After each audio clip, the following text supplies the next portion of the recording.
Welcome everyone to a rainy episode of my new daily drive. And as you can see from the airbag, that's obviously a Renault. It's a Renault Clio from 2011. It's the GrandTour edition, so that makes it a little bit special. But before we start, let's kick in with some intro. Transition.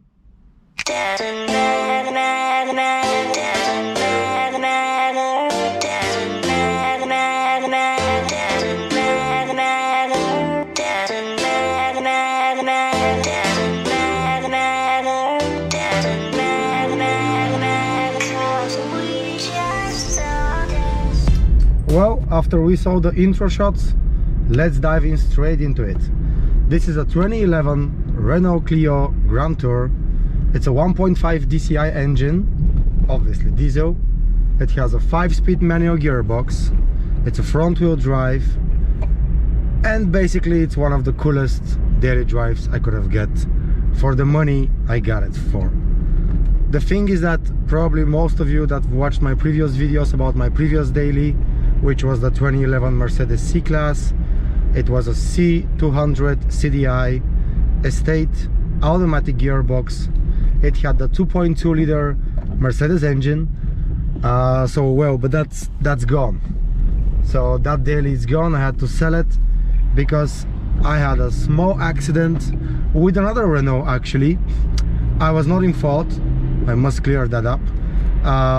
There were some not really paying attention ladies in that other Renault car, and they hit me. We went to the insurance. I realized I will be getting some money from the insurance, but it's not worth it to fix a car which was already 500,000 plus kilometers on the clock. I mean, it served me perfectly. I had it for like 2 years or so, and it's done its job. I was like, okay, it's time to move on.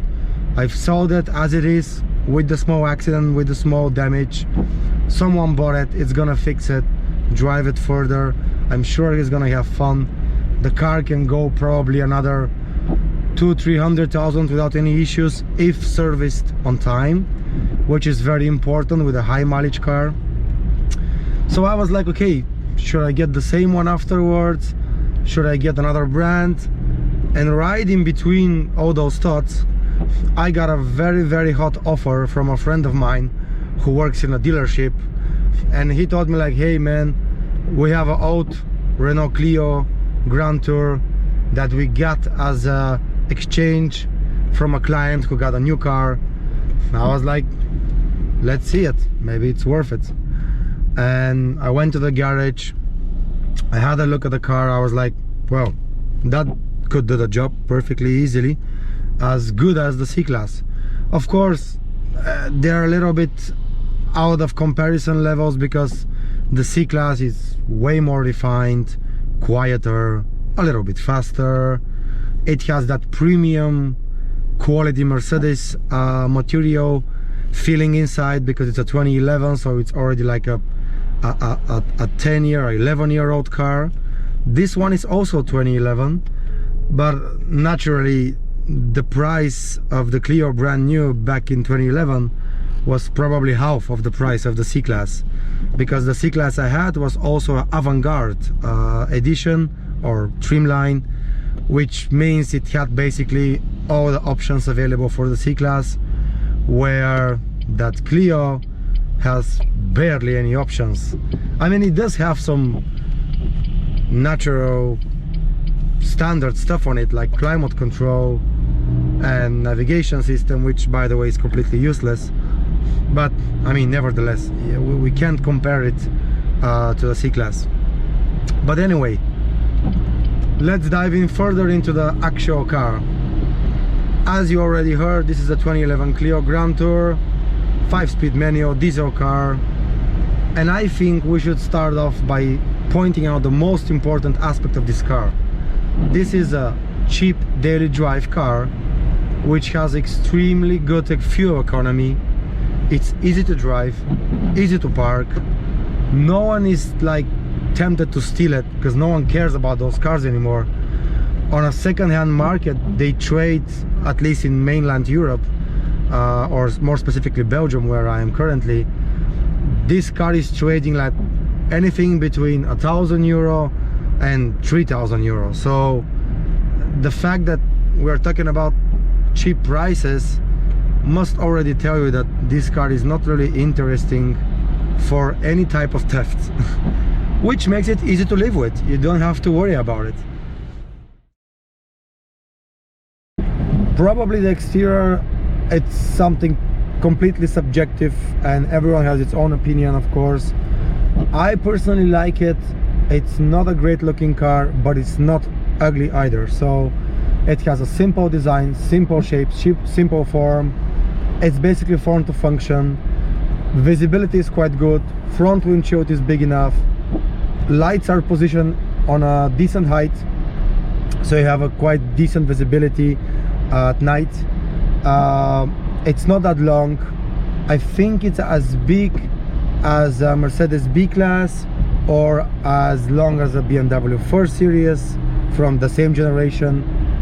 So in terms of sizes, I think we're quite good for a daily car, because let's not forget, majority of people buying this car will be using it mainly in the city, so they will need to find a parking spot small enough to fit in that car.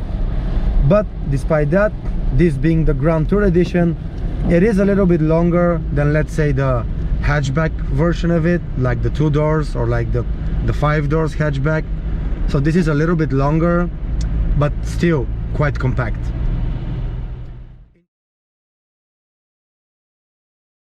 Based on what the car represents, it's also quite light. I think it's rated at 1140 kilograms. I'll round it up to 1150, so that makes it quite compact for its size.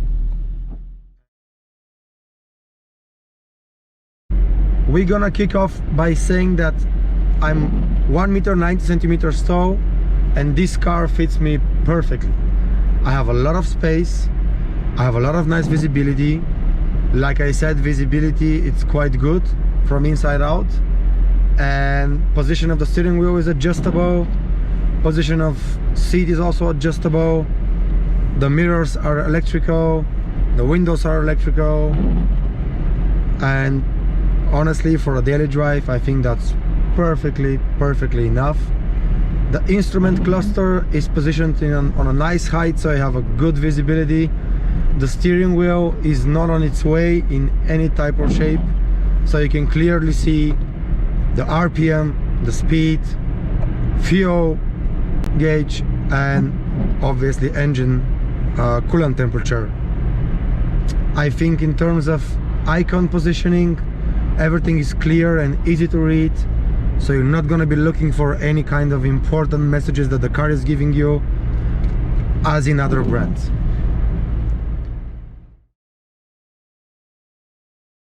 Well, the engine is a 1.5 DCI diesel engine. It's a straight inline 4 front-wheel drive attached to a 5-speed manual gearbox. And let me tell you, this car is 90 horsepower and it's completely adequate and fast enough for a normal city drive. The engine is punchy in a classical Renault style. Probably, as some of you know, I have a track oriented weekend fun car, the Renault Megane RS Trophy, and as funny as it sounds, that diesel engine has the same kind of feeling and punchiness of that 2-liter petrol engine in the Megane. Of course, the power is not great, but I think it's perfectly enough. Of course, if that's not enough for you, you can tune that engine, you can remap it, and I think you can get the highest output rated, which is I think at 130 or 150 horsepower. I'm not sure, I have to check this up later on at the post editing. So for me, that's perfectly enough. In terms of consumption, as I told you already, I will tell you right now that I have an average consumption of 5 liters per 100 kilometers for the last 720 kilometers distance covered. I think that's quite amazing. for a 1.5 engine. It's not a 3-cylinder, it's not a 1-liter EcoBoost engine that we can find in the Fiesta. So I think it's pretty good, pretty punchy, good consumption, not really noisy in the cabin. It has a nice rev torque range. The turbo starts pulling up from around 1700, 1800 RPM, and it pulls all the way to 3.4, 3.5 thousand, which I think is perfectly enough for a daily use. In terms of highway driving, of course you can't go crazy speeds with this car. I think anything between 110 and 130 feels natural and comfortable. Beyond 130 it starts to feel noisy in the cabin, and it's not like meant to be in that car. I mean, speeds like 140, 150, let's say on a German Autobahn, would be a little bit too much. But anything in between that, it's perfectly fine. Well, talking about cabin noise, I would record you a short video so you can see what's the actual cabin noise at different speeds. I won't be talking, so you can clearly hear the sound of the tires, the wind. It's raining now, so it will be extra noisy, but it's a good measurement moment for the interior cabin isolation and how comfortable actually that car is. So let's see.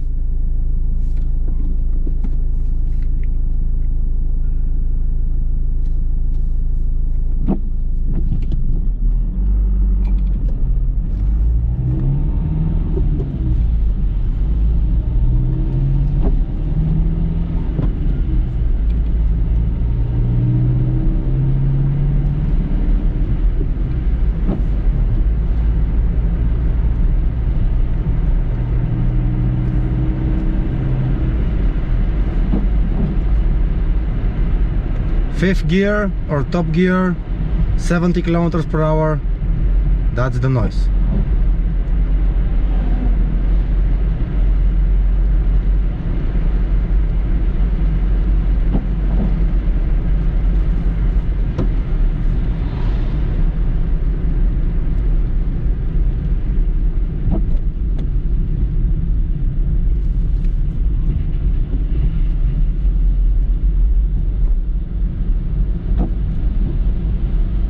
I think it's quite decent. I'm gonna head now to the highway and also record a short version on the highway. Well guys, as promised, I'm joining the highway now, so let's see what kind of cabin noise are we getting at highway speeds.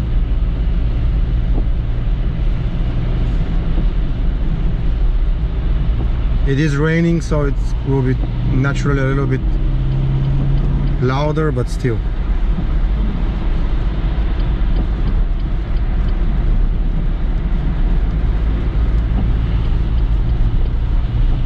Okay, that's 90.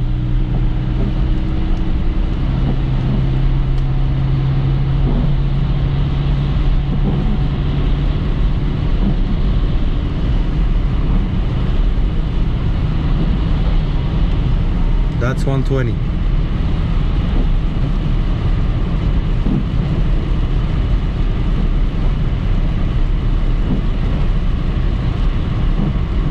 I have to slow down. Some constructions on the road.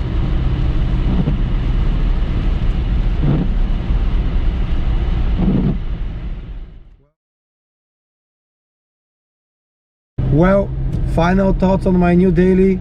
I love it. It's cheap, it's reliable, easy to park, easy to drive, no worries about stealing it.